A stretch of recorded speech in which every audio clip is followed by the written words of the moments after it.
तो welcome back guys. आज की इस वीडियो में हम स्टडी करेंगे क्लास 10th का चैप्टर 2 हिस्ट्री का, जिसका नाम है नेशनलिज्म इन इंडिया। इसके ऑलरेडी 2 पार्ट्स हमारे चैनल पर अवेलेबल हैं, जिसमें आपको मैंने डिटेल में इस चैप्टर के बारे में स्टडी कराया है। ये सारा कुछ कराया जा रहा है हैंड रिटन नोट्स में से, जिनमें आपको 100% कवर जो है लेसन का 100% कवरेज मिल जाएगा। अगर आपको ये नोट्स चाहिए तो लिंक डिस्क्रिप्शन में है। ये नोट्स फ्री ऑफ कॉस्ट है, आप जाकर डाउनलोड कर सकते हैं। आपको हिस्ट्री के भी नोट्स मिल जाएंगे, जियोग्राफी के नोट्स भी मिल जाएंगे और सिविक्स के नोट्स भी मिल जाएंगे। ठीक है, लिंक डिस्क्रिप्शन में जाके फ्री ऑफ कॉस्ट है, डाउनलोड कीजिए और स्कोर कीजिए 100%। अब जहाँ पे हमने इसको पिछले वीडियो में छोड़ा था वहीं से इसको कंटिन्यू करते हैं। जो पिछला पार्ट था उसमें हमने यहाँ तक पढ़ लिया था कि पुअर पीजेंट का क्या रोल रहा था सिविल डिसोबीडियंस मूवमेंट में। अब पढ़ते हैं बिजनेस क्लासेस का क्या रोल था। तो वो इस मूवमेंट में इसलिए आए थे, उन्होंने वो इस मूवमेंट में इसलिए मर्ज हुए थे क्योंकि उस समय इंडियन इंडस्ट्रीज़ पे काफ़ी ज़्यादा रेस्ट्रिक्शंस लगी हुई थी, जो कि उनके ग्रोथ में रुकावट बन रही थी। फर्स्ट वर्ल्ड वॉर के टाइम जो है यूरोप की इकोनॉमी डाउन चली गई थी, इसलिए उन्होंने यहाँ से काफ़ी ज़्यादा ट्रेड करा था, जिसकी वजह से इंडियन मर्चेंट्स जो है उन्होंने बहुत सारा प्रॉफिट कमाया था और पावरफुल बन गए थे। वो चाहते थे कि अब भी वो अपना बिजनेस एक्सपेंड करते रहें, इसलिए उन्होंने कॉलोनियल पॉलिसीज़ का जो है विरोध शुरू कर दिया। वो जो है प्रोटेक्शन चाहते थे, जो इम्पोर्ट्स आ रहा है, फॉरेन गुड्स आ रहा है इंडिया में, वो उससे प्रोटेक्शन चाहते थे भी वो इंडिया में ना आए और हम अपना ट्रेड आसानी से कर सकें इंडिया में। और उन्होंने इसके लिए मेथड्स क्या क्या यूज़ करे, कई अलग अलग तरह के ऑर्गेनाइजेशंस बनाई उन्होंने ब्रिटिश रूल को अपोज करने के लिए, जैसे कि इंडियन इंडस्ट्रियल और कॉमर्शियल कांग्रेस इन 1920 और federation of Indian chamber of commerce and industry FICCI जो बनाई थी 1927 में। इसमें मेन लीडर्स कौन थे? पुरुषोत्तम दास, ठाकुर दास और बिरला। ये मेन लीडर्स थे इंडस्ट्रियलिस्ट की तरफ से। ठीक है, और इन्होंने जो है इकोनॉमी में बहुत सपोर्ट दिया था इंडिया का, और कॉलोनियल कंट्रोल के ऊपर जो है बहुत बड़ा अटैक करा था, और सिविल डिसोबीडियंस को भी सपोर्ट करा था जब वो पहली बार लॉन्च हुई। उन्होंने मूवमेंट को फाइनेंशियल एड दी, क्योंकि जो मूवमेंट चलाने के लिए पैसे चाहिए होते हैं, तो उन्होंने फाइनेंशियली एड करा, फाइनेंशियली हेल्प करी मूवमेंट में, और जो है इम्पोर्टेड गुड्स को ख़रीदना या बेचने से इनकार कर दिया। इनकी इंटरप्रिटेशन ये स्वराज का मतलब क्या मानते थे। अब कोई मानता था कि हमारे को फ्रीली घूमने दिया जाए, कोई कुछ मानता था, कोई कुछ मानता था। इनके लिए मतलब था स्वराज का ऐसा टाइम जब कोई भी रेस्ट्रिक्शन ना हो बिज़नेस पे, और जो है वो आसानी से अपना बिजनेस कर सकें। उनके इंटरप्रिटेशन स्वराज के बारे में ये थी। ठीक है, अब industrial working classes in movement में जो इंडस्ट्रियल वर्किंग क्लासेस थे, अब तो वो हो गए जो इंडस्ट्री के कंपनी के जो थे, मतलब ओनर थे, वो मूवमेंट उनकी थी इंडस्ट्रियलिस्ट की। अब ये जो मूवमेंट है इंडस्ट्री के जो वर्कर्स हैं उनकी मूवमेंट है। अब जो है इन्होंने जो सिविल डिसोबीडियंस मूवमेंट थी उसमें भाग नहीं लिया। ज़्यादा नंबर में नागपुर रीजन में सबसे ज़्यादा भाग लिया गया था वैसे इसमें। ठीक है, तो ये इसलिए था कि इंडस्ट्रियलिस्ट मूवमेंट का सपोर्ट तो कर रहे थे, पर कांग्रेस उनकी बात नहीं मान रही थी, इसलिए उन्होंने ज़्यादा नंबर में सपोर्ट नहीं करा। उनकी डिमांड्स थी कि उनको हायर वेज मिले और प्रॉपर वर्किंग कंडीशंस में उनको काम करने दिया जाए। मतलब जो है किसी को डिसीज़ हो गया, किसी को कुछ हो गया, वहाँ प्रॉपर वर्किंग कंडीशंस नहीं थी जो कि वो चाहते थे कि वहाँ पे हों। तो उनके मेथड्स क्या क्या थे इसमें अपोजिशन करने में। उन्होंने स्ट्राइक्स करी रेलवे वर्कर्स ने 1930 में, और डॉक वर्कर्स ने 1932 में। 1930 में हज़ारों जो वर्कर्स हैं छोटा नागपुर के टिन माइंस में थे, जो उन्होंने गांधी कैप डाली और रैली में पार्टिसिपेट लिया और बॉयकॉट कैंपेन्स में भी पार्टिसिपेट करा। अब बात आ जाती है वुमेन का क्या क्या रोल रहा सिविल डिसोबीडियंस मूवमेंट में। जो वुमेन है उन्होंने बहुत ज़्यादा पार्टिसिपेट करा सिविल डिसोबीडियंस में, बहुत लार्ज नंबर में। उन्होंने जो है नेशन के लिए जो सर्विस है उसको अपनी ड्यूटी समझा। ठीक है, और जो मूवमेंट चल रही थी उस टाइम पे, जो वुमेन्स है, कई हज़ारों वुमेन्स गांधी जी को सुनने के लिए अपने घर से बाहर आए। पहले उनको घर से बाहर नहीं जाने दिया जाता था।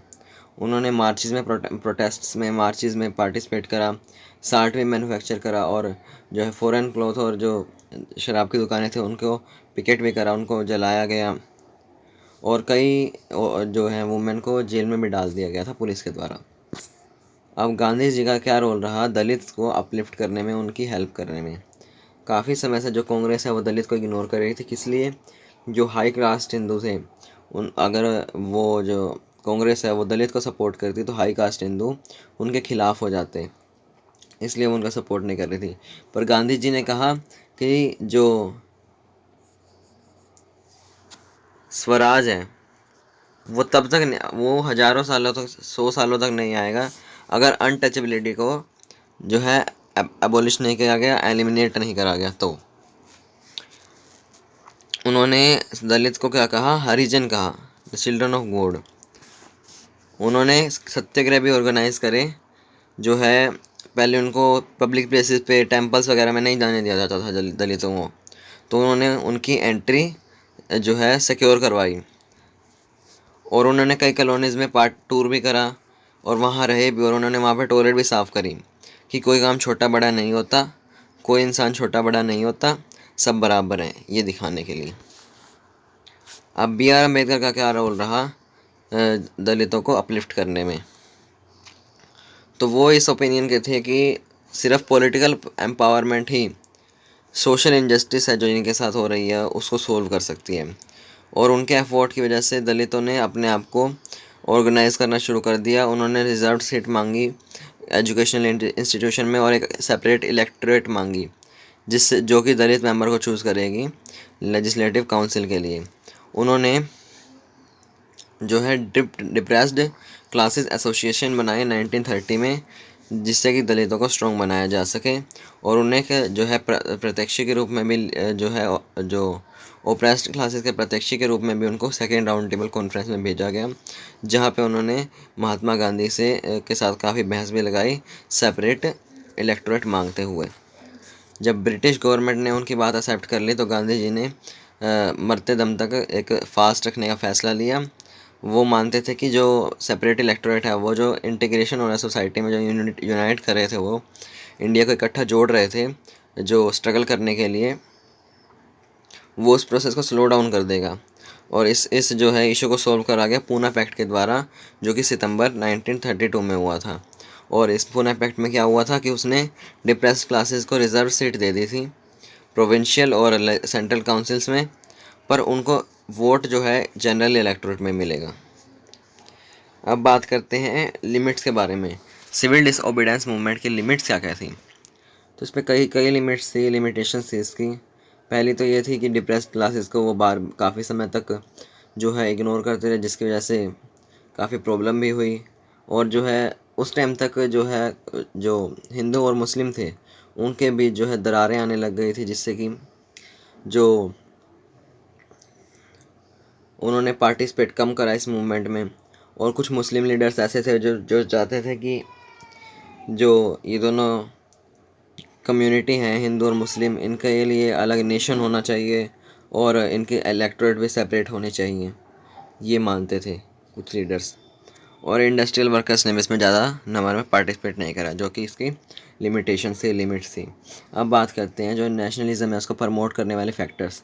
यूनाइटेड स्ट्रगल, अब जो ये स्ट्रगल कर रहे थे इतने सारे मिलके, तो ये सबसे बड़ा मेन फैक्टर था जिसने जो नेशनलिज्म की जो सेंस है उसको प्रमोट करा। दूसरा है कल्चरल प्रोसेसेस। 1930 के आसपास आते आते लोगों ने कल्चरल प्रोसेस शुरू कर दिए थे, हिस्ट्री फिक्शन को इकट्ठा करना शुरू कर दिया था, जिससे कि इंटीग्रेशन हो सके सोसाइटी का। फिर भारत माता, जो बंकिम चंद्र चट्टोपाध्याय हैं, उन्होंने वंदे मातरम लिखा, जो अपनी मदरलैंड के लिए एक मतलब उनके लिए सम्मान के लिए उन्होंने लिखा। और उन्होंने भारत माता की इमेज भी बनाई, जिसको इंस्पायर करके जिससे इंस्पायर होकर रविंद्रनाथ टैगोर ने अपनी दूसरी फेमस इमेज बनाई भारत माता की, जिसमें भारत माता को काम, कंपोज, डिवाइन और स्पिरिचुअल दिखाया गया। ठीक है, ये भी एक बहुत बड़ा, इसने भी बहुत बड़ा रोल प्ले करा इस नेशनलिज्म को प्रमोट करने के लिए। उसका है री इंटरप्रिटेशन ऑफ हिस्ट्री। जो कई लोग थे जैसे कि रविंद्रनाथ टैगोर, वो जगह जगह घूमा उन्होंने हिस्ट्री को जो है फोकलोर थी उनको इकट्ठा करा और फिर इसके कई वॉल्यूम्स बनाए गए, लोगों को सुनाया गया इंटीग्रेशन करने के लिए। रिवाइवल ऑफ फोकलोर, इसमें वही सेम चीज़ है कि जो है हिस्ट्री और फोक फिक्शन में बहुत बड़ा रोल प्ले करा नेशनलिज्म को प्रमोट करने में। और नेशनलिस्ट जो हैं फोक टेल्स जो बूढ़े बूढ़े लोगों के द्वारा विलेजेस में जो लोग रहते थे उन्होंने सुनाई, उनको जो है रिकॉर्ड करा और उनकी जो है टेप रिकॉर्डिंग बनाई, ठीक है। और प्रमोट करा ट्रेडिशनल कल्चर को उन्होंने, जो कि करप्ट कर दिया गया था आउटसाइड फोर्सेस के द्वारा। मतलब काफ़ी काम करा उन्होंने। वही जो अब मैंने बताया रविंद्रनाथ टैगोर ने जो है nursery poems, rhythm, rhymes, myths और बल्लाड्स को इकट्ठा करा फोक रिवाइवल करने के लिए और मूवमेंट भी स्टार्ट करी इसके लिए। और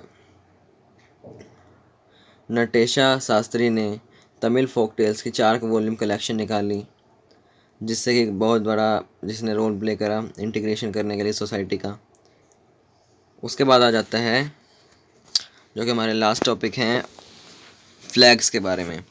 फ्लैग ऑफ स्वदेशी मूवमेंट और स्वराज फ्लैग। जो स्वदेशी मूवमेंट का फ्लैग था वो भी 3 कलर का होता था, जिसमें 3 कलर कौन कौन से थे, रेड, ग्रीन और वाइट। इसमें बीच में 8 लोटसेस थे जो ब्रिटिश इंडिया की 8 प्रोविंसेस को दर्शाते थे। इसमें क्रिसेंट मून था जो हिंदू और मुस्लिम को दर्शाता था। और फिर आता है स्वराज फ्लैग, जो कि ये भी ट्राई कलर फ्लैग था। इसमें सेम वही कलर थे, रेड, ग्रीन और वाइट। और इसके बीच में एक स्पिनिंग व्हील था जो कि गांधीयन आइडियल, गांधी जी जो कहते थे कि अपना काम खुद करना चाहिए, उसको दर्शाता था। और लोगों हैं जो ये फ्लैग इसको कैरी करते थे मार्चेस के टाइम, जैसे गांधी जी ने साल्ट मार्च करी तो उसके टाइम उन्होंने कैरी करा ये फ्लैग लोगों ने, ठीक है। तो ये था हमारा चैप्टर नंबर 2 हिस्ट्री का, जो कि अब फिनिश हो चुका है। नोट्स चाहिए तो लिंक डिस्क्रिप्शन में मिल जाएगा, ठीक है। वहाँ से आप उनको डाउनलोड कर सकते हैं और कर सकते हैं स्टडी। तो मिलते हैं आपसे नेक्स्ट वीडियो में, बाय बाय। मैं आपके लिए अगली वीडियो में लेके आऊँगा हिस्ट्री का चैप्टर नंबर 6 मैन्युफैक्चरिंग इंडस्ट्रीज़।